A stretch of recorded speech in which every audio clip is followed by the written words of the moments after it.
Praise the Lord. நினைவில் நின்றவை தேவாதி தேவனுடைய நாமம் மகிமைப்படுவதாக. உங்கள் யாவரையும் ஆண்டவராகிய இயேசு கிறிஸ்துவின் நாமத்தில் நம்முடைய நிகழ்ச்சியின் 4வது எபிசோடுக்கு வாழ்த்தி வரவேற்கிறேன். ஐயா பிரைஸ் லார்ட். ஐயா பிரைஸ் லார்ட். நல்லா இருக்கீங்களா? நல்லா இருக்கியா? நம்ம நிகழ்ச்சிக்கு போகிறதுக்கு முன்னாடி நம்ம துவக்க ஜெபம் செய்து இந்த நிகழ்ச்சியை நான் துவங்குவோம். கண்டிப்பாக இந்த வாரம் நீங்கள் எங்களுக்காக துவக்க ஜெபம் செய்யுங்க. ஜெபம் செய்வோம். அன்பின் பிதாவே, ஆஸ்வதிக்கப்பட்டதான நல்ல மாலை நேரத்துக்காக ஸ்தோத்திரம். எங்கள் ஆண்டவரின் பெரியவர், இந்த தேவன் செய்த எல்லா கிரியைகள் நிமித்தமாக என் நினைவில் நீங்கள் வைத்திருக்கிற எல்லா காரியத்தையும் சொல்லிக் கொண்டு வருகிறோம். முக்கியமாக நீர் மாத்திரம் மகிமைப்பட வேண்டும், அதன் மூலமாக அநேக மக்கள் ஆஸ்வதிக்கப்பட வேண்டும். இந்த ஒரே நோக்கத்துக்காக நிகழ்ச்சி நடத்துகிறோம். இதை ஆஸ்வதிங்க. எல்லா நிகழ்ச்சிகளும் மக்களுக்கு பிரயோஜனமாக உதவி செய்யுங்க. மீட்பர் இயேசு கிறிஸ்துவின் ஜெபங்கள் பிதாவே, ஆமென். ஆமென். Praise the lord. Praise the lord. ஐயா, கடந்த 3 வாரம் நம்முடைய நிகழ்ச்சி நினைவில் நின்ற நிகழ்ச்சியின் மூலமாய் உங்கள் மூலமாய் தேவன் அநேக காரியங்களை எங்களுக்கு வெளிப்படுத்தினார். ஆமென். உங்களுடைய வாழ்க்கையில் நடந்த அநேக சுவாரஸ்யமான நிகழ்ச்சிகள், தேவன் செய்த அற்புதமான நிகழ்ச்சிகளை குறித்து சொன்னீங்க. கண்டிப்பாக அது நிச்சயமாக எங்களுக்கு பிரயோஜனமாக இருந்தது என்று சொல்லி அநேகர் சொன்னாங்க. ஒரு அடியனுக்கும் நிச்சயமாக அது பிரயோஜனமாக இருந்தது. கடந்த வாரங்களில் சொன்னது போல உங்களோடு எல்லா அநேக நிகழ்ச்சிகளில் பிரயாணம் செய்தாலும் கூட இந்த நிகழ்ச்சியின் வாயிலாக கேட்கும் போது நிச்சயமாக ஒரு ஆசீர்வாதமாக இருக்கிறது. இன்னும் அதிகமாய் தேவனை துதிக்கும் வண்ணமாக இருக்கிறது. ஏன்னா விசேஷமாக கடந்த வாரம் நம்முடைய குடும்பத்தில் நடந்த நிகழ்ச்சிகளை சொல்லும்போது அடியனுடைய வாழ்க்கையில் நடந்த நிகழ்ச்சியை குறித்து சொன்னீங்க.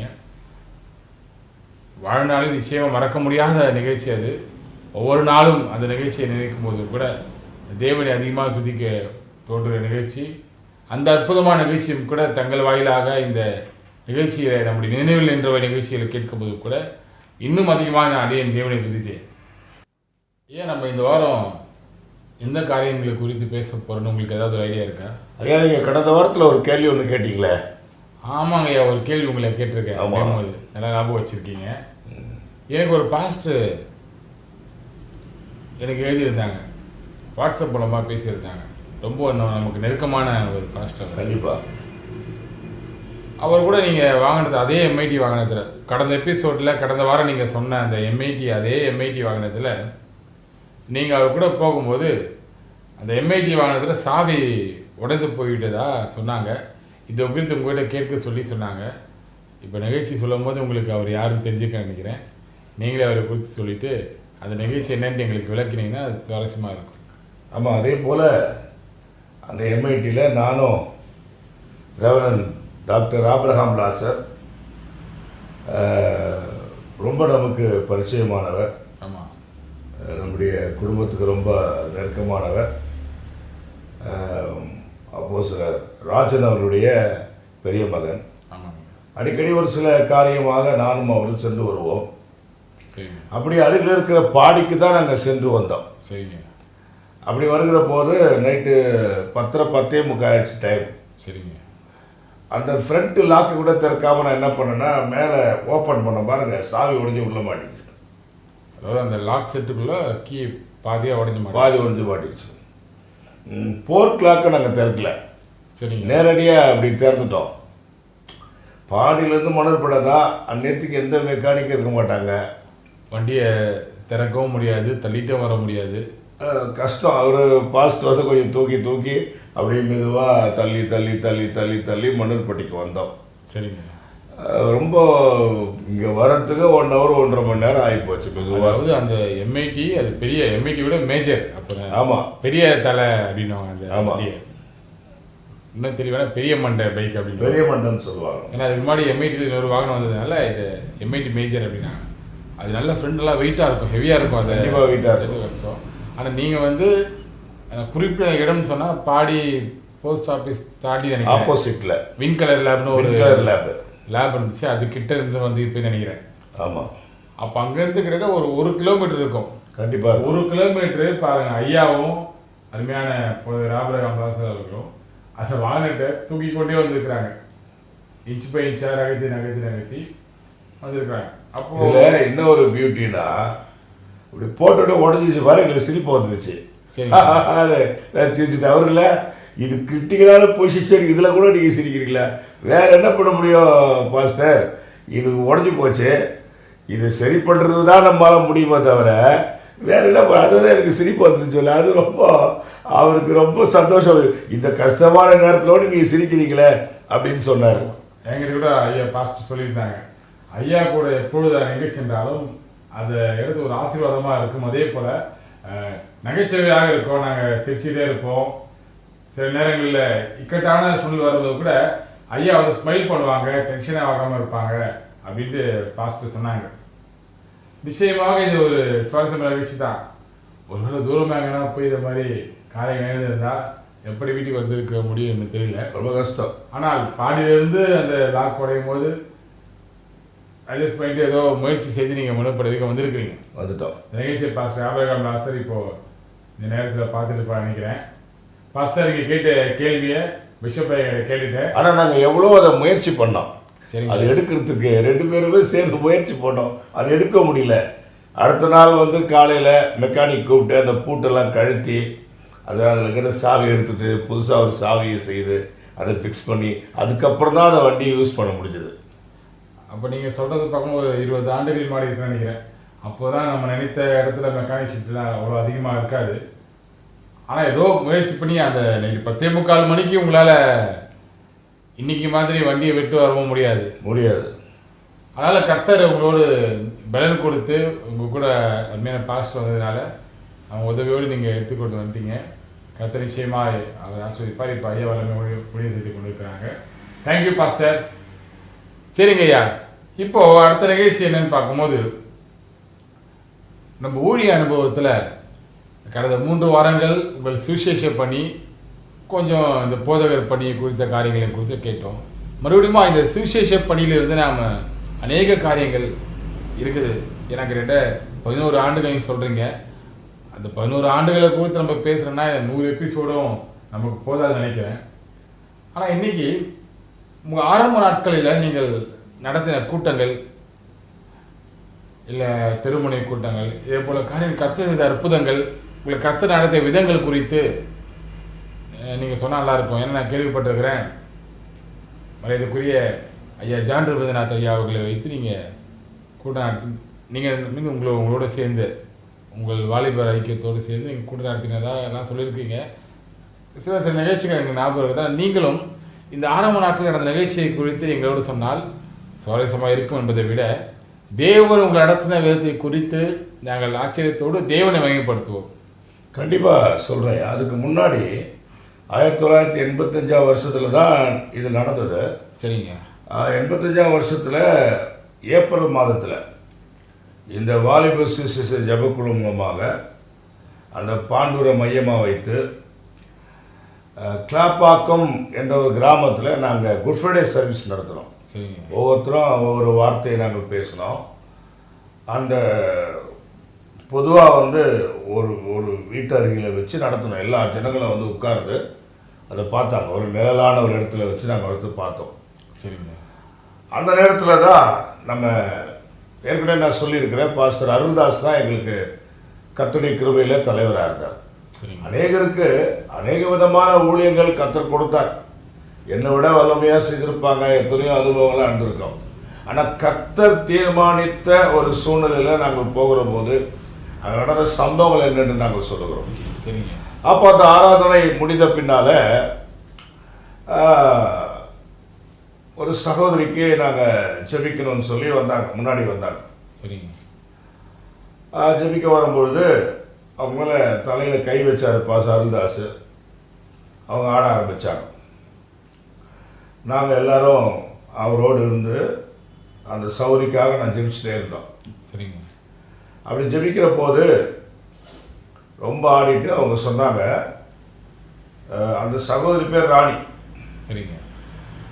அந்த அவங்க மேலே இருந்ததான அந்த அசுத்தாவி சொன்னது, என் பேர் வந்து கண்ணியப்பன், நான் எங்கள் அம்மா அப்பாட்ட சண்டை போட்டுட்டு எங்கள் ஊர் வந்து தண்டலம், அந்த ஊரில் இருக்கிற வேப்ப மரத்தில் நான் தற்கொலை பண்ணி செத்து போயிட்டேன், தூக்கு மாட்டி செத்துட்டேன். ஆனால் இன்னைக்கு இருக்கிறதான வாலிபர்கள் வந்து இதெல்லாம் உணரணும். மரணத்துக்கு பின்னால் எப்படி நடக்குது ஒரு மனுஷனுடைய வாழ்க்கைன்றத. தற்கொலைக்கு நேராக யாரும் போகக்கூடாது. என் தாழ்மையான ஒரு விண்ணப்பம். ஏன்னா வாழ்க்கையில் நேரடியாக பார்த்த ஒரு காரியத்தை தான் நான் சொல்லிட்டு இருக்கிறேன். அந்த கன்னியப்பன்ற அந்த பிசாசு சொன்னது, எங்கள் அம்மா அப்பா கூட சண்டை போட்டு நான் அந்த மரத்தில் தூக்க மாட்டி செத்துட்டேன். இந்த ராணிக்கும் அந்த ஊர் தான். நல்ல 13 வருஷங்களாக இந்த ராணி மேலே நான் இருக்கிறேன். 13 வருஷம். 13 வருஷத்துக்கு முன்னாடி இந்த ராணி எங்கள் ஊருக்கு வந்தது. அதான் அவங்களுக்கும் அந்த ஊர் தான். வரும்போது அவங்க அந்த கருப்பு ஜாக்கெட் போட்டுக்கிட்டு தலை நிறைய மல்லிப்பூ வச்சுட்டு வந்தாங்க. அந்த கருப்பு ஜாக்கெட்டுக்காகவும் அந்த மல்லிப்பூ மேலே நான் ஆசைப்பட்டு அவங்க மேலே வந்துட்டேன். நான் 13 வருஷமாக இருக்கிறேன், ஐயோ என்னை விட்டுருங்க, ஒன்றும் பண்ணாதீங்க அப்படின்னு கதறி அழுது. ஒரு மனுஷனுடைய மரணம் நடக்கிற போது அந்த ஆத்மா வந்து ஒன்று பாதாளத்துக்கு போகணும், இல்லை ஆண்டவரை நம்பி இருந்தாக்கா இளைப்பாறுதலில் போகணும்னு வேதாகமம் சொல்லுகிறது.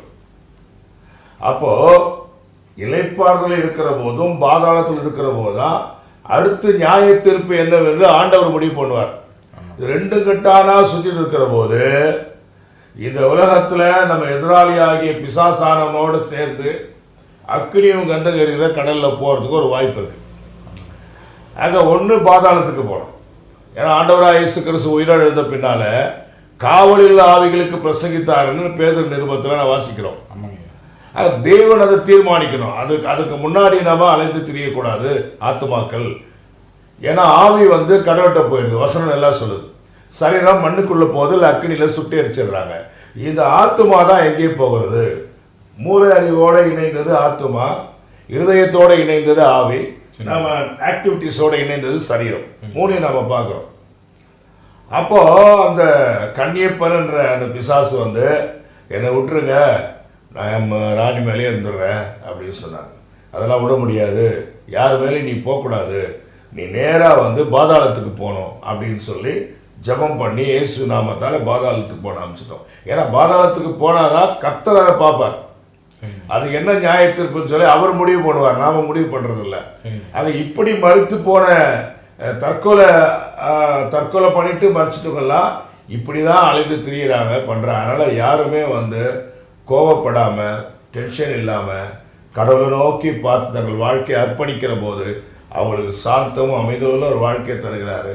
அவங்க எதை நோக்கி போகிறார்களோ சமாதானத்தையும் சந்தோஷம் கொடுக்குறாரு. ஒரு தற்கொலை முடிவு என்பது யாருடைய வாழ்க்கையில் வரக்கூடாது, வேண்டாம். ஆமாங்க. சில பேர் விளையாட்டாக இந்த நிகழ்ச்சிகளை தூங்குவாங்க, இல்லை வீட்டில் இருக்கிறவங்க பயம் காட்டுறதுக்காக, பயப்பட வைக்கிறதுக்காக, இல்லை இந்த மாதிரி நம்ம முயற்சி செஞ்சோம்னா நம்ம கேட்டது கிடைக்கும் அப்படின்னு. ஆமாம். ஆனால் சில நேரத்துக்கு பிறகு காப்பாற்ற முடியாமல் போய்விடுது. அவங்க என்ன நினைச்சது ஒன்று, நடக்கிறது ஒன்று. ரெண்டாவது சிலர் பழிவாங்க வேண்டும் என்று சொல்லி செய்வாங்க. ஏன்னா இப்போ நான் இது மாதிரி மறித்து போயிட்டா என் நினைச்சு ரொம்ப கஷ்டப்படுவாங்க.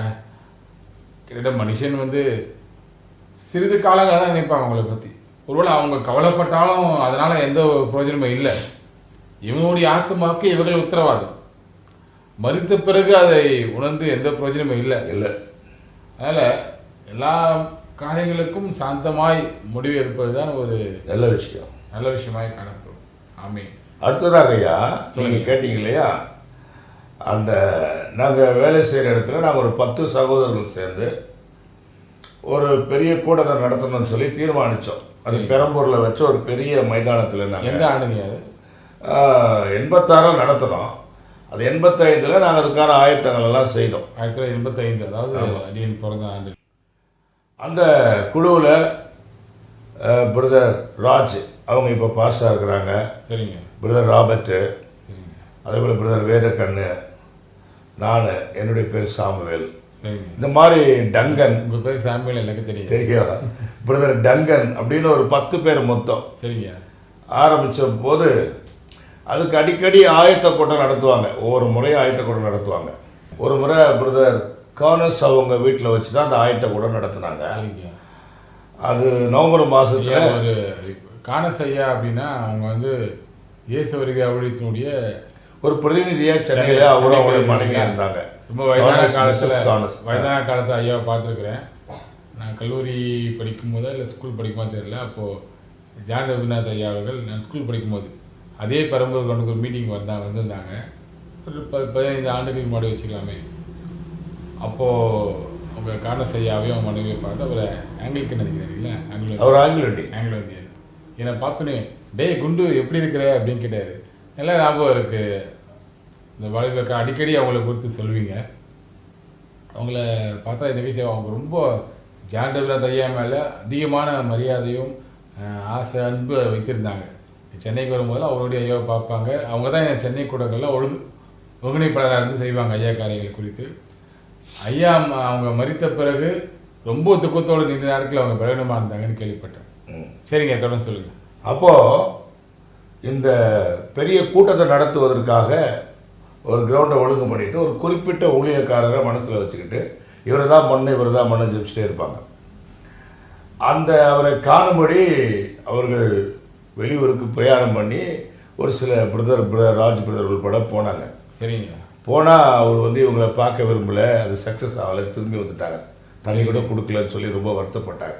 சரிங்க. அதுக்கப்புறம் தான் யாரை வச்சு நடத்தணும் ஆண்டவரே அப்படின்னு ஆண்டவர் தான் ஜெபம் கேட்டபோது கரெக்டாக திருநெல்வேலியில் ஜான் ரவிநாத் ஐயா இயேசு வருகிறார் ஊழியத்தினுடைய ஸ்தாபகர், அவர் வச்சு நடத்தணும் தேவன் வெளிப்பாடு கொடுத்தாரு. அதனால் அவர் நோட்டீஸில் ஆயத்த கூட்டங்களுக்காக போட்டு ஒவ்வொரு லீவு நாட்களையும் ஆயத்த கூட்டம் நடத்துவாங்க. அதுபோல் ஒரு முறை தான் ஆங்கிலோடியனாக இருந்த பிரதர் கானஸ் அவங்க வீட்டில் வச்சு தான் ஆயத்த கூட்டம் நடந்தது. 85ஆம் வருஷம் நவம்பர் மாதத்தில் ஒரு முறை அந்த முக்கியமான ஒரு அரசாங்க விடுமுறை நாளில் அதை வச்சாங்க. நானும் என் மனைவியும் கூட அது கூட்டத்துக்கு போயிருந்தோம். சரிங்க. நவம்பர் மாதத்தில் ஏறத்தாழ 5-10 தேதியில் இருக்கும்னு நினைக்கிறேன். டிசம்பர் 6 தான் நீங்கள் பிறகுறீங்க. ரொம்ப நெருக்கமான ஒரு நேரம். எல்லாம் சொன்னாங்க ஊழியம் தானே, கத்தர் பார்த்துக்குவார், நான் என் மனைவியை கூட்டிகிட்டு போகிறேன். அதில் போய் எல்லாம் கூட்டத்தெல்லாம் கலந்து விடணும், எல்லாம் ஜெபம் பண்ணோம். ஜெபம் பண்ணிவிட்டு ரிட்டர்ன் வரும்போது பார்த்தீங்கன்னாக்கா பஸ் இருந்தது. ஆனால் பட்டு அந்த குளத்தூர் அண்ணா சிலை வரைக்கும் தான் இருந்துச்சு. அதாவது கட் சர்வீஸ். அதுக்கப்புறம் இல்லை. அதுக்கப்புறம் என்ன ஆச்சுனாக்கா ஒரு கார் இந்த மாதிரி போனேங்க. இல்லைங்க நான் ரெட்டேரி வரைக்கும் தான் நான் வரேங்க, அதுக்கு மேலே வர முடியாது. சரி ஏறிக்கிட்டோம். அவங்க அந்த ரெட்டேரியில் இறங்கிட்டாங்க. எத்தனை மணிக்கு? நைட்டு எப்படி 10 மணி இருக்கும். 10 மணி. இப்போவாது அந்த விநாயகபுரத்தில் லைட் எல்லாம் எரியுது. விநாயகபுரம் விட்டுட்டா கண்ணங்கரேல ரொம்ப கருப்பாக தான் இருக்கும். இல்லை எனக்கு தெரிஞ்சு அப்படி தான் இருக்கும். ஆமாம். சமீபத்தில் ஒரு 10 ஆண்டுகளுக்கு மாறுது. வீடு வாசலாம் அந்த பக்கம் கிடையாது. வெறும் காணிங்க தான் தினமாக கர்ப்பிணிட்டு மாமியார் வீட்டுக்கு நாங்கள் அங்கே இருந்தோம். அங்கே தான் போகிறோம் கதிர் வீட்டில். கூட வேற யாராவது வந்தாங்க ஐயா? கூட ஒரு அந்த ரெட்டேர்லேருந்து ஒரே ஒரு பெண் ஒன்று வந்தது. அது விநாயகபுரத்தில் நின்று போச்சு. சரி. அதுக்கப்புறம் நான் என் மனைவி மட்டும்தான் ஸ்தோத்திரம் பண்ணிக்கிட்டே போயிட்டு இருட்டில் நானும் அவங்கள கையை பிடிச்சிக்கிட்டு ரொம்ப இருட்டாக இருந்தது. அதுக்கப்புறமா வீடு போய் சேர்ந்தோம். ஏன் நான் சொல்கிறேன்னா, மரணங்களின் பள்ளத்தாக்கு நடந்தாலும் பொல்லாப்புக்கு பயப்படேன், தேவரே நோடு கூட இருக்கிறீர், முதுக்கோலும் தடியும் என்னை தேற்றும் என்ற அந்த வசனத்தின்படி ஆண்டவர் எங்களை நடத்தினார். ஆமாம், கண்டிப்பாக அது ரொம்ப எங்கள் வாழ்க்கையில் ரொம்ப மறக்க முடியாது. ஒரு ஆச்சரியமான காரியங்கள் தானே. நான் சின்ன பையனாக இருக்கும்போது இல்லை ஒருவேளை பள்ளிக்கூடம் படிக்கும்போது கூட அந்த நீங்கள் சொல்கிற மாதிரி தான் இருக்கும். கதிர்வேட்டில் இருந்து அந்த விநாயகபுரம் வரைக்கும் ரெட்டை வரைக்கும் கூட ஒரு இருட்டான விநாயகபுரம் கிராஸ் பண்ணுறது வரைக்கும் ஏதோ ஒரு ஊரில் போகிற மாதிரி எங்கே போகிறோன்னு நமக்கு தெரியாது. அதுக்கு பிறகு தான் பார்த்தீங்கன்னா ஏதோ ஒரு இடத்துல லைட் எரியும். அது ரெட்டேரியை தாண்டின பிறகு தான் பிரகாசமான காரியங்கள் இருக்கும். அதை விட அடுத்த கொஞ்சம் தொலைக்கு தான் மறுபடியும் 100 அடி ரோட்டில் போகும்போது அலனமாட்டம் இருக்காது. இன்றைக்கி பாருங்கள், நீங்கள் 1 மணியாக இருந்தாலும் 2 மணியாக இருந்தாலும் எல்லா டைம்லேயும் வாகனங்கள் வருது. இப்போ லாக்டவுன் சுச்சுவேஷனில் கூட பாருங்கள், ஏதோ வாகனங்கள் வரதான் செய்யுது. ஆனால் அன்றைக்கே அது ஒரு நிறமாத கர்ப்பிணியை கூட்டிட்டு வெளியே போகக்கூடாது அப்படி இப்படின்வாங்க. ஆனால் தேவனை மையப்படுத்தி தேவனை உயர்த்தி அந்த கூடத்தில் கலந்து கொள்ளணும்னு நாங்கள் போனோம். ஆனால் எங்கள் பிரயாசத்தின்படி ஆண்டவர் எங்களை வழிநடத்தி எங்களை பத்திரமா கொண்டு வந்து வீடு சேர்த்தார். இது என் வாழ்க்கையில் மறக்க முடியாத ஒரு நிகழ்ச்சி. உண்மையாகவே கேட்கும்போது எங்களுக்கும் கூட ஆச்சரியமாக இருக்குது. ஊழியத்துக்காய் அது மீட்டிங் கூட இல்லை, ஜஸ்ட் ஒரு ப்ரிப்பரேஷன், ஆயத்த கூட்டம். ஆனால் அதற்கும் நீங்கள் பாரத்தோடு செல்வது ஒரு மிக முக்கியமான காரியம். ஏன்னா கூட்டமும் முக்கியம், அதுபோல் ஆயத்த கூட்டமும் முக்கியம். சரியா, பிறகு கண்டிப்பாக பண்ணுங்க. அதுக்கப்புறமா அந்த கூட்டத்தை நாங்கள் 86 அநேகமாக ஏப்ரல்னு நினைக்கிறேன். நாங்கள் ஏப்ரலில் வச்சு அந்த கூட்டம் நடத்தினோம். 4 நாட்கள் நடத்தினோம். இயேசு வருகிறார் மகாநாடு. ஆமாங்க. அதில் நாங்கள் அந்த வெளி காரியங்கள்லாம் வாலண்டியராக இருந்து வெளி காரியங்கள்லாம் பார்த்தோம். மற்ற பிரதேசம்லாம் உள்ள கூட்டத்துடைய அமைப்பு மற்ற காரியங்களை பார்த்தாங்க. அப்போ அந்த ஸ்டிக்கர்லாம் விற்பாங்க. சரிங்க. ஆண்டுடைய வசனங்கள் தாங்கிய அந்த ஸ்டிக்கர்லாம் வைப்பாங்க. அப்போ உள்ள மீட்டிங் நடந்துக்குது. இயேசு வருகிறார், இயேசு வருகிறார்னா அந்த காரியங்களை ஒவ்வொன்றா சொல்லிகிட்டே இருக்கிறாங்க. அப்போ அந்த ஸ்டிக்கர் விற்று சொல்கிறாரு, எங்கெங்கே இயேசுநாதர் வர்றாரு. நானும் 40 வருஷமாக அந்த ஸ்டிக்கரை விற்றுனுக்கிறேன், இயேசுநாதர் இன்னும் வரலையாங்க. அப்போ நாங்கள் சொன்னோம், நீ இப்படி அவிசுவாசமாக இருக்கிறனால தான் ஆண்டுடைய வருகை தாமதமாகுதுன்னு சொன்னோம். அது ஒரு வாழ்க்கையில் மறக்க முடியாத ஒரு சம்பவம். சொல்கிறாரு, அவர் தாமதிக்காத என்று சொல்லுகிறபடி அவர் தம்முடைய வாக்குறுதியை குறித்து தாமதிக்காமல் அநேகர் மனம் திரும்ப வேண்டும் என்று நீடிய பொறுமை உள்ளவராக இருக்கிறார். 40 வருஷமா ஸ்டிக்கர் எடுத்து சம்பாதிக்கிறார் இல்லையா, குழப்பம் ஓடிச்சு. அதை குறித்து அவர் நினைக்கல. ஆனால் ஸ்டிக்கர் விற்கிற ஆர்டர் வரலன்றது கடவுளோட திட்டத்தை சரியாக புரிந்து கொள்ளாமல் இன்னைக்கு அநேகர் அப்படிதான் இருக்கிறாங்க. இப்போ பாருங்க, 2 வாரத்துக்கு முன்னாடி நம்ம ஒரு நிகழ்ச்சி நம்முடைய சபையில் இந்த ஃபெய்த் பேப்டிஸ்ட் டிவியில் வெள்ளிக்கிழமை ஜெபம் நடத்தினோம். ஒரு 1 hour அந்த ப்ரோக்ராம் நம்முடைய டிவியில் டெலிகாஸ்ட் ஆச்சு. அப்போது 2 நாள் கழிச்சு ஒரு கமெண்ட் வந்துருச்சு. ஒரு சகோதரர், அருமையான சகோதரர் ஒருத்தர் கமெண்ட் போட்டுதாங்க. என்ன கமெண்ட்னா, சிறு பிள்ளைகளுடைய சத்தத்தினால் தேவனுடைய பிரசனம் வீணாகிறது அல்லது ஏதோ சில காரியங்கள் எழுதியிருந்தாங்க இல்லையா, தேவனுடைய பிரசனம் அவமதிக்கப்படுகிறது அப்படின்னு. அப்போ எனக்கு என்ன தோணுச்சு அப்படின்னா, இன்றைக்கி இந்த சுச்சுவேஷனில் பார்த்தீங்கன்னா வீட்டில் வச்சு தான் அடுத்த சூழ்நிலை இருக்குது. வீட்டில் சின்ன பிள்ளைங்க இருக்கும், எல்லாம் சின்ன பிள்ளைங்க போய் ஒரு ரூமில் எடுத்து போய் போட்டு சாத்தவும் முடியாது. நம்ம அடினுடைய பிள்ளை தெரியும், 5 வயசு பையன், 2 வயசு கூட ஆகலை இன்னும் பெண்ணுக்கு. இன்னும் அக்காவுடைய பிள்ளைங்க 3 பேர் இருக்கிறாங்க. இப்போ இந்த பிள்ளைங்களை சமாளிக்கிறது ஒரு எளிதான காரியம் இல்லை. சபா எடுக்கும்போது கூட பார்த்தீங்கன்னா பிள்ளைங்க அநேகம் போவாங்க வருவாங்க. ஆனால் நீங்கள் அடிக்கடி நான் சொல்லி கேள்விப்பட்டிருக்கிறேன், பிள்ளைங்க விளையாட்டாக பிள்ளைங்களாக இருந்தாலும் கூட அதனுடைய செவிகளும் அதனுடைய அட்டென்ஷன் வந்து அவங்கள சுற்றி நடக்கிற நிகழ்ச்சிகள் மீது அதிகமாக தாக்கம் இருக்கும் அப்படின்னு. கண்டிப்பாக அதை நிச்சயமாக கண்கூடாக இப்போது பார்க்குறேன். அப்போது ஆண்டவராக இயேசு கிறிஸ்து என்ன சொன்னார்னா, சிறு பிள்ளைகள் இணைத்தவர்கள் தடை பண்ணாதீர்கள். அதாவது சிறு பிள்ளைங்களில் அதுங்க அப்படின்னு சொன்னாங்க. சிறு பிள்ளைங்க மேலே மண்பு செலுத்த முடியலன்னா அப்புறம் எப்படி இருக்குன்னு தெரியல. ஒரு அவர் எதை வச்சு சொன்னாங்கன்னு தெரியல. அவருடைய உண்மையாகவே அதாவது இல்லையா, உண்மையாகவே அந்த பிரதருடைய அந்த தாக்கம் நான் மதிக்கிறேன். ஆனால் இந்த சூழ்நிலையில் அப்படி நம்ம செய்யறது ஏற்படுமா இருக்குமா தெரியல. பிரதர் வந்து அவருடைய கருத்தை நம்ம மதிக்கிறோம், ஏற்றுக்கொள்றோம். ஆனால் அவரும் சின்ன வயசுல இப்படி தானே இருந்திருப்பாரு. ஆமாங்க, நானும் அப்படி தான் இருந்திருப்பேன். ஆமாங்க, நான் கூட சின்ன பையனாக இருக்கும்போது ஒரு நிகழ்ச்சி ஞாபகம் இருக்குது. சபையில் அடங்கவே மாட்டேன். ஃபுல்பிடிக்கிட்ட போய் இப்போ ராக்கெலாம் விளையாடுறான் இல்லையா, அந்த மாதிரி ஃபுல்பிடிக்கிட்ட போகிறது வருது. ஆனால் நல்லா ஒன்று விஷயம் கவனித்து பார்க்கும்போது, இந்த சின்ன பிள்ளைங்களாக இருக்கும்போது பார்த்தீங்கன்னா அவங்க முன் வரிசை இருந்தாலும் சரி, கடைசி வரிசை இருந்தாலும் சரி, அவங்களோட எய்ம் ஃபுல்லாக அந்த நம்முடைய ஆல்டர் மேலே ஃபுல்பிட் மேலே தான் இருக்கும். நம்ம மற்ற இடத்துல கொஞ்சம் ஹைட்டாக இருக்குது, லைட் இருக்குது, ஐயான்னு பேசுகிறாங்க, பிள்ளைங்க அவோடு வரும். இப்போ அதை தவறு சொல்லாமான்னு தெரியல. ஆனால் அந்த சகோதரன் சொன்ன கமெண்ட்டும் நான் நிச்சயமாக மதிக்கிறேன். அது நல்ல விஷயந்தான். சின்ன பிள்ளைகளுடைய டிஸ்டர்பன்ஸ் இல்லாமல் தான் இருக்கணும். ஆனாலும் நாமளும் சின்ன பிள்ளையாக இருந்து தான் அப்படி வந்திருப்போம். அந்த பிள்ளைங்க நம்ம தடை பண்ணுறது எப்படி சரியாக இருக்குமான்னு எனக்கு தெரியல. சில பேர் சொல்லுவாங்க, சின்ன பிள்ளைங்க சத்தப்படி நாளைக்கு பிரசங்கமே ஓடாதுன்னுவாங்க. அந்த மாதிரி காரியங்கள் சில போதகர்கள் சொல்லுவாங்க, சின்ன பிள்ளைங்க எதாவது பாட விட்டுருப்பா, நீங்கள் வசனத்தை கவனிங்க. அந்த பசங்க அப்படி தான் கற்றுக்கிட்டாங்க. நீங்களும் அப்படி சொல்லுவீங்க. நம்ம ஜான் பிரேம் மாதிரியா கூட அது மாதிரி சொல்லுவாங்க, சின்ன பிள்ளைங்க அப்படி தான்ப்பா கற்று, அதை விட்டுருங்கப்பா, நீங்கள் பிரசங்கத்தை கவனிக்கப்பா அப்படின்னா. ஓகே, அப்போது கர்த்தர் திட்டத்தை நம்ம எல்லா விஷயத்தையும் புரிஞ்சுக்கிறது மிக ஏற்புடையதாக இருக்கும். கண்டிப்பாக. ஆனால் வசனம் சொல்லுது, சிறு பிள்ளைகள் பாலகர் வாயினால துதி உண்டாக செய்வன்னு ஆண்டவர் சொல்கிறாரு. அதேபோல் மத்திய 18 வந்து ஒருவன் இந்த சிறு பிள்ளையை போல் மாறாவிட்டால் பரவராஜத்தில் பிரவேசிக்க மாட்டான்னு சொல்கிறாரு. அதே மத்திய 18:10 சிறு பிள்ளைகளுக்கான தேவ தூதர்கள் ஒவ்வொரு நாளும் என்னை தரிசிக்கிறார்கள் என்று சொல்கிறாங்க.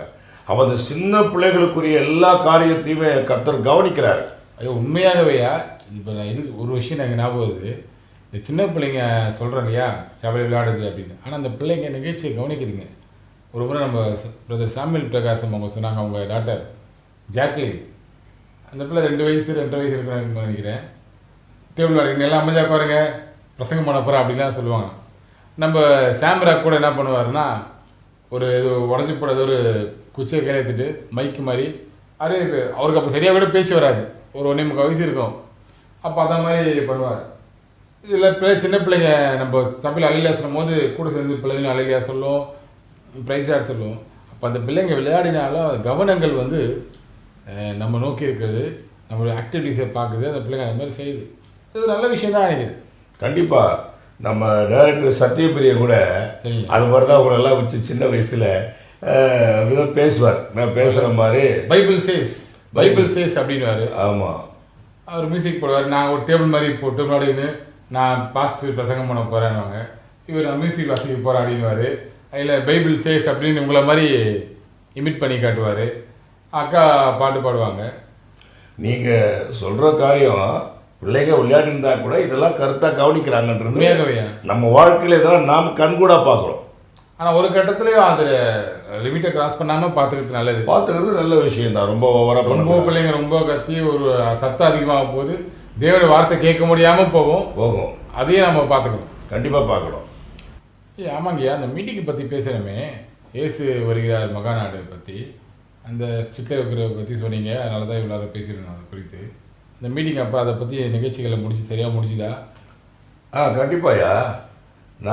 நாங்களே ஒருத்தரை வந்து சூஸ் பண்ணிவிட்டு நாங்கள் அப்ரோச் பண்ணும்போது அது வாய்க்காமல் போயிடுச்சு. சரிங்க. ஆனால் ஜெபத்தில் வைக்கும்போது நம்ம ஜான் ரபிநாத் ஐயா தான் வச்சு நடத்தணும்னு சொல்லி ஆண்டவருக்கு சரியானபடி வெளிப்பாடு கொடுத்ததுனால அவரை போய் சந்தித்த போது அந்த குறிப்பிட்ட நாட்களுக்கு அவர் வருவதாக ஒத்துக்கொண்டு வந்தார், நடத்தினார். இந்த ஸ்டிக்கர் கதை பற்றி நான் சொன்னேன். இப்போ 4 நாட்களாக அற்புதமாக இந்த கூட்டங்கள் நடத்தப்பட்டது. அநேகருடைய வாழ்க்கையில் அது ஆசீர்வாதமாக இருந்தது. கர்த்தருடைய பிள்ளைகள் அது மூலமாக வந்து ஒரு எழுப்புதல் அவங்களுக்கு உண்டானது. ஒரு பாவ உணர்வு அடைந்து கர்த்தருக்கு தங்களை அர்ப்பணித்தாங்க. அநேகர் இயேசுவின் அன்பை அறிந்து கொண்டு ஆண்டவருக்கு தங்கள் வாழ்க்கையை ஒப்பு கொடுத்தாங்க. கர்த்தர் நல்லவர். கூட்டம் முடிந்த பிறகு நாங்கள் ஊட்டிக்கு போகிறதா தீர்மானம் பண்ணோம். சரிங்க. அந்த காரியங்களை நாங்கள் போயிட்டு வந்தோம். அதில் ஒரு நல்ல சம்பவங்கள் இருக்கிறது. ஆனால் அதுக்கு பின்னாலே என் மனைவி வந்து ஏறத்தாழ 1993 இருக்கும். ஜான் ரபிநாத் ஐயா நடத்துகிறதால இயேசு வருகிறார் வேதாம கல்லூரியில் அவங்க நல்ல ஒரு ட்ரைனிங்காக கொண்டு அவங்களை விட்டு நல்ல ட்ரைனிங் எடுத்தாங்க. ஜான் ரபிநாத் ஐயா வந்து அவர் கல்யாணம் ஆன 55வது நாள் அவருடைய மனைவி இறந்து போயிட்டாங்க. அதன் பிறகு அவர் கர்த்தருடைய ஊழியத்தை மறுபடியும் கல்யாணம் பண்ணாமே கர்த்தருடைய மகிமையாக செய்தார். இயேசு வருகிறார் தோட்டம் சொல்லி திருநெல்வேலியில் இருக்கிறது. அவர் வந்து ஒரு எரேமியா சொல்லுவார். இப்போ பார்த்தாலும் கண்ணீர் வந்துட்டே இருக்கும். நான் நேரடியாக அவர்கிட்ட உட்காந்து பேசினேன். அம்மா போயிருக்கிற போது பேசினேன். அவர் கண்ணீரோடு தான் பேசுவார். எல்லா அனுபவங்கள் செத்துப்போன பிணங்களை 8 பிணங்களை அவர் உயிரை எழுப்பினார். சம்பவங்களை நாங்கள் பார்த்தோம், கேட்டோம். பத்திரிகை வாயிலாக நாங்கள் கேட்டோம், நாங்கள் விசுவாசித்தோம். அவ்வளோ அற்புதமான ஒரு தெய்வ மனுஷனை கொண்டு வந்து கூட்டம் நடத்தினாங்க. ரொம்ப ஆச்சரியமாக இருந்தது. அப்படிப்பட்ட ஒரு தெய்வ மனுஷனுடைய பாதப்படியில் போயிட்டு நல்ல ஒரு ட்ரைனிங் எடுக்கிறதே மனைவிக்கு வந்து ஒரு கற்றுக் கொடுத்த ஒரு பெரிதான கிருபையாக இருந்தது. அம்மையா 93 வருஷம் நல்லா ஞாபகம் இருக்குது. நாங்கள் அப்போ ரொம்ப சின்ன பிள்ளைங்க, ஒரு 8 வயசு இருக்குது எனக்கு. இப்போ நம்ம ஷாலும் ஆமாம் வயசு எனக்கு இருக்கும். பெரிய வந்து பார்த்தீங்கன்னா ஒரு 4 வயது இருக்கும். அவர் ரொம்ப சின்ன பையன். அது நீங்கள் அம்மாவை போய் அங்கே ட்ராப் பண்ணும்போது திருநெல்வேலிக்கு போக வேண்டியதாக இருந்தது. நீங்கள் எங்களை போய் பாட்டி வீட்டில் கதிர் வீட்டில் விட்டுட்டு நீங்கள் போனீங்க. அப்போது 2 நாளில் நம்ம டைரக்டர் ஏற்க ஜுரமாக வந்துடுச்சு, அம்மாவை பார்க்க முடியாமல். அப்போது என்ன பண்ண, உடனே போயிட்டு அவருக்கு சின்ன வயசு ஜுரம் வந்துடுச்சுன்னா அவருக்கு பிரியாணி பரோட்டா வாங்கி கொடுத்தா ஜுரம் சரியாயிடும். போயிட்டு சிக்கன்லாம் வாங்கி கொடுத்து பார்த்தோம், ஆனால் ஜுரம் சரியாகல. அதுக்கு பிறகு நீங்கள் ஊர்லேருந்து வந்தீங்க, நீங்களை பார்த்துட்டு ஓரளவுக்கு அவர் கண்ட்ரோல் ஆனார். அதன் பிறகு மறுபடியும் அம்மா ட்ரைனிங் ப்ரோக்ராம் முடிக்கிறச்ச எங்களை நீங்கள் கூட்டிகிட்டு போனீங்க, உங்களுக்கு ஞாபகம் இருக்குன்னு நினைக்கிறேன். ஆமாம், எல்லோரும் கூட்டிகிட்டு போனேன். நாம் எங்களை விசேஷமாக கூட தாத்தா பாட்டி வந்தாங்க. ஆமாம், வந்தாங்க. தாத்தா பாட்டி வந்தாங்க, அப்படியே சித்தப்பா ஸ்டீபன் சித்தப்பா வந்தாங்க. செப்பிக்க முடியாது. அந்த தோட்டத்துக்கு நாங்கள் போனோம். கிட்டத்தட்ட ரயில்வே ஸ்டேஷன் விட்டு இறங்கி கொஞ்சம் தூரம் பிரயாணமாகி பஸ்ஸில் பிரயாணமாகி பேருந்தில் பிரயாணமாகி போகிற தூரம் அந்த பேருந்தில் பிரயாணமாகி செல்லும் போது ஒரு 10 நிமிடத்துக்கு மேலாய் அந்த தோட்டத்தை தாண்டி தான் அந்த பேருந்து செல்லணும். அந்த 10 நிமிடமும் அந்த தோட்டம் அவ்வளவு பெரிய தோட்டம், 100 ஏக்கர் யாரு தேவனுடைய மகிமைக்கென்று ஐயா அதிகமாக கூட இருக்குன்னு நினைக்கிறேன். ஐயா தேவனுடைய மகிமைக்கென்று அந்த காரியங்களை செஞ்சு வச்சுருந்தாங்க. அப்போ நானும் பார்த்துருக்கும் போது சின்ன பையனாக இருக்கும்போது கூட ஐயா கிடையாது ஜெபிக்க முடியாது போகும்போது நீங்கள் சொன்ன மாதிரி ஒரு கண்களை திறக்கல, கண்கள் மூடி தான் இருக்கும். அவர் கண்ணீரோடு தான் எப்போ ஜெபிப்பார். தன் வாழ்நாளை கடைசி ஒரு காரியங்கள் வரைக்கும் அவர் மருத்துவமனைக்கு போனதில்லை அப்படின்னு சொல்லுவாங்க. காணசேங்கல் கூட அடிக்கடி சொல்லுவாங்க.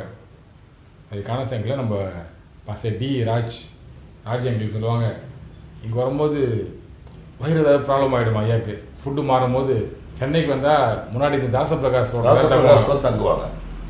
அவருக்கு ஏதாவது வயிறு ப்ராப்ளம் ஆகிடுமா, டிசென்ட்ரி கூட ஆகிடுச்சு நேரத்தில் எந்த ஒரு மெடிசன் எடுக்க மாட்டாங்க. ஆடோ சோகம் ஊற்றுறாரு பாப்பா அப்படின்ட்டு யாரும் அவங்க கூட்டத்துக்கு வந்துடுவாங்க. ஏன்னா ஒரு முறை நான் ஸ்கூல் படிக்கும்போது அந்த கூட்டத்தை சொன்னேன்னா அந்த கூட்டம் நடக்கும்போது மழை வந்துடுச்சு. ஐயா ஜெபித்து கொண்டே அந்த ஆல்டர் ஸ்டேஜோட கீழே இறங்கி ஜெபிச்சாங்க. உடனே அந்த மழை நினைச்சு எல்லா ஜனங்களும் அந்த வார்த்தையை கேட்டுட்டாங்க. ஏன்னா அவர் சென்னைக்கு வந்து அபூர்வம். நீங்கள்லாம் சேர்ந்து யூத் ஹாஸ்பிட்டல் டீம் முடியாக வச்ச கூட்டத்துக்கு பிறகு கிட்ட 20 வருஷம் கழிச்சு அப்போ தான் வராங்க சென்னைக்கு. அப்போ கர்த்தர் அற்புதங்களை செஞ்சார். உண்மையாகவே அம்மா அங்கே போய் படித்து வந்தது ரொம்ப சந்தோஷம். கடந்த வாரத்தை தான் அந்த ஃபோட்டோவில் எடுத்து நாங்கள் பார்த்தோம். அம்மா அவர் பார்த்தாங்கன்னா ஐயோ எங்கள் அப்பா அப்படி தான் சொல்லுவாங்க. அவர் அவங்களுக்கு எழுதி கொடுத்த அந்த திருக்கதர்சனங்கள் அந்த வாக்கியங்கள்லாம் அந்த லெட்டர் இன்னும் கூட கிட்ட 20 ஆண்டுகளுக்கு மேலே, அது 25 வருஷம் இல்லைங்களா, 25 ஆண்டுகளுக்கு பிறகு அது அவ்வளோ பத்திரமா இருந்துச்சு. அந்த ஃபோட்டோ, அந்த சர்டிஃபிகேட், ஐயா எழுதின அந்த திருக்கதர்சன மடல் அதாவது எடுத்து பார்த்தோம். அம்மா ரொம்ப பொக்கிஷமாக எடுத்து வைத்து கொண்டாங்க. அதுவும் ஒரு சுவாரஸ்யமான நிகழ்ச்சியாக எங்களுக்கு காணப்படுது. சரிங்கய்யா, நீங்கள் பாட்டி வீட்டை பற்றி நம்ம பேசுனதுனால நம்ம போன வாரம் இங்கே உங்களுடைய தகப்பனார் தாத்தா குடும்பத்தை பற்றிலாம் பேசினோம்.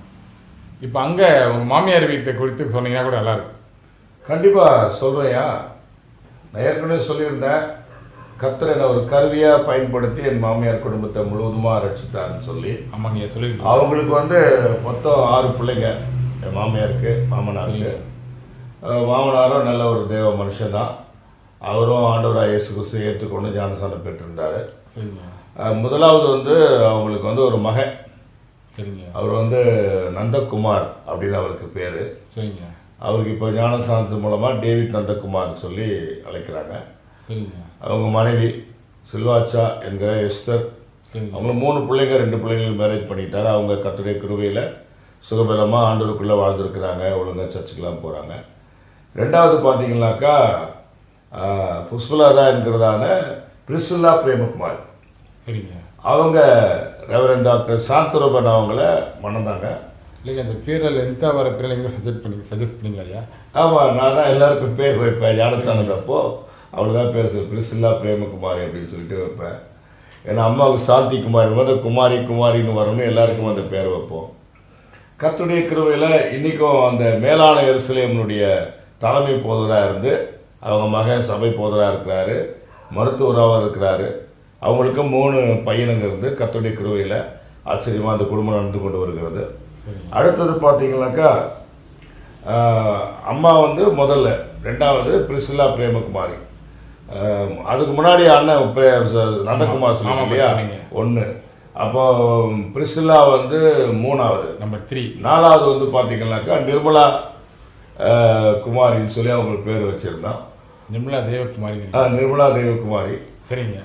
அவங்களுக்கு கர்த்தருடைய கிருபை எல்லாமே விசுவாசத்தில் இன்னைக்கு ரொம்ப நல்லா இருக்கிறாங்க, பிரசங்கம் பண்ணுறாங்க. அவங்க கணவர் பேரை சாமுவேல் தான். அவர் கார்பரேஷனில் ஹெல்த் டிபார்ட்மெண்ட்லேருந்து நல்ல ஒரு வேலை இருக்குது. அவங்களுக்கு 2 பிள்ளைங்க, ஒரு மகள் ஒரு மகன். கர்த்தருடைய கிருபையில் அந்த பிள்ளைங்க நல்லா படிக்கிறாங்க, நல்லா ஆசீர்வாதமாக இருக்கிறாங்க. அதுக்கு அடுத்தது 5வதாக பார்த்தீங்கன்னாக்கா கீதா தேவகுமாரி. அவங்களுடைய கணவர் செல்வராஜன், ஒரு தேவ மனுஷன். அவர் ஒரு டிரான்ஸ்போர்ட் ஆஃபீஸில் ஒர்க் பண்ணுறாரு.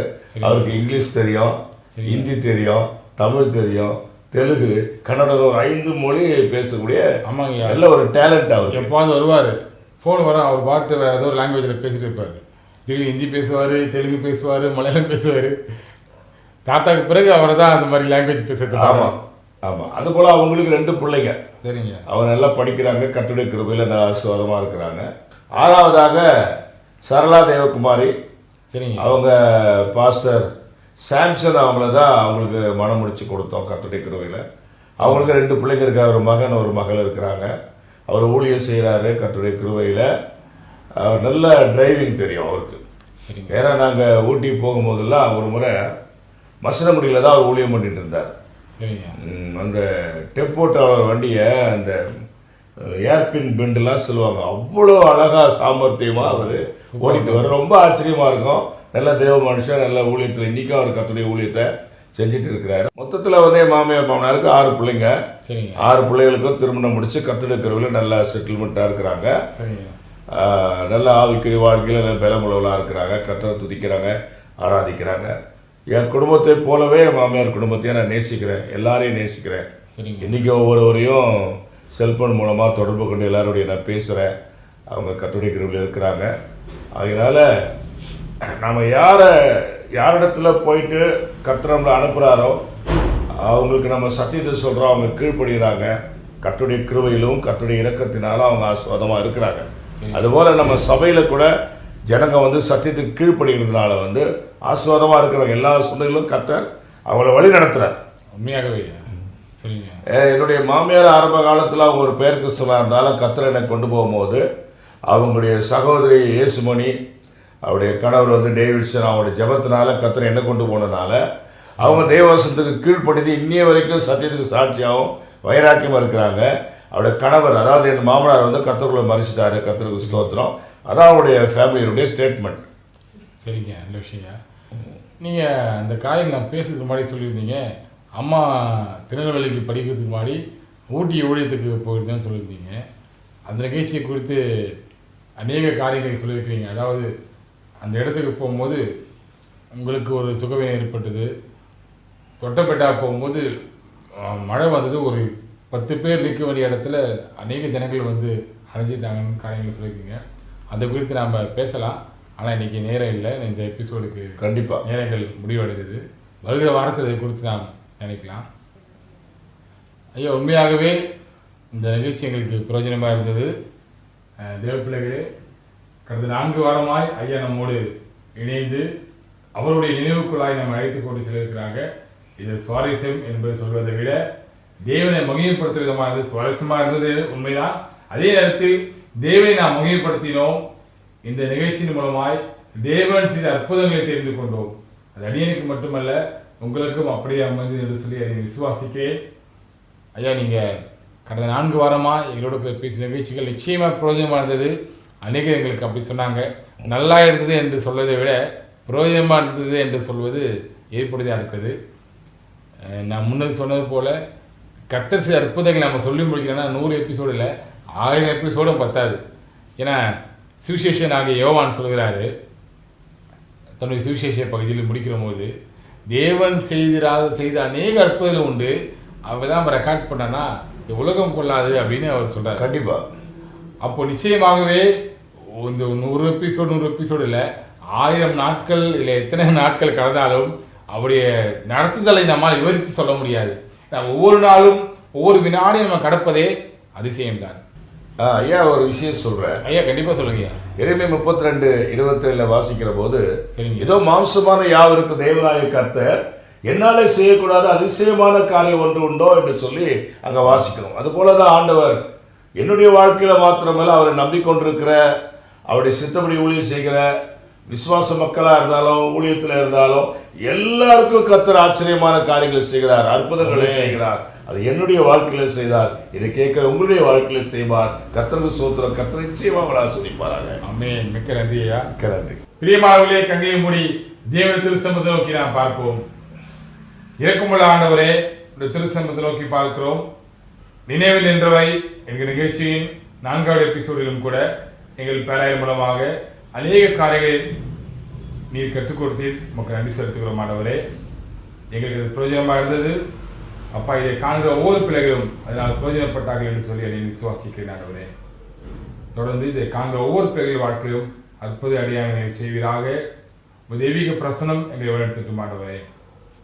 எங்களோடு பேசிக் கொடுக்கிற பிஷப் ஐயாக்காக வேண்டிக்கிறோம். தொடர் நிதியாக கொடுத்து இன்னும் வலிமையாக எடுத்து பயன்படுத்துங்க. உடைய திரு சமூகத்தில் எங்கள் ஒவ்வொரு நாளும் ஆண்டவரை எங்களை துதிக்க ஆராதிக்க எங்கள் பலன் தருவீராக ஆண்டவரே. ஸ்தோத்திரம். மீட்பர் பரிசுத்த நாமத்தில் கொண்டாடுகிறோம் பிதாவே. ஆமென். ஐயா மிக்க நன்றி ஐயா. ஸ்தோத்திரம். மிக்க நன்றி. பிரியமானவர்களே, தொடர்ந்து எங்களுக்கு எழுதுங்கள். கடந்த நாட்கள் சொல்லப்பட்டது போல நம்முடைய இமெயில் முகவரிக்கும் 24 மணி நேர ஜெபோதவி தொலைபேசியிலும் நீங்கள் தொடர்பு கொள்ளலாம். உங்களுடைய சஜஷன்ஸ் இருந்தால் கூட சொல்லலாம். அநேகர் தங்கள் சஜஷன் சொல்கிறாங்க. இந்த நிகழ்ச்சி உங்களுக்கு பிரயோஜனமாக என்று சொன்னால் எங்களுக்கு எழுதுங்கள், எங்களுக்கு தொடர்பு கொள்ளுங்கள். கர்த்தர் உங்களை ஆசீர்வதிப்பாராக. தேவன் நாமம் மகிமைப்படுவதாக. ஆமென். Praise the lord. ஆமென்.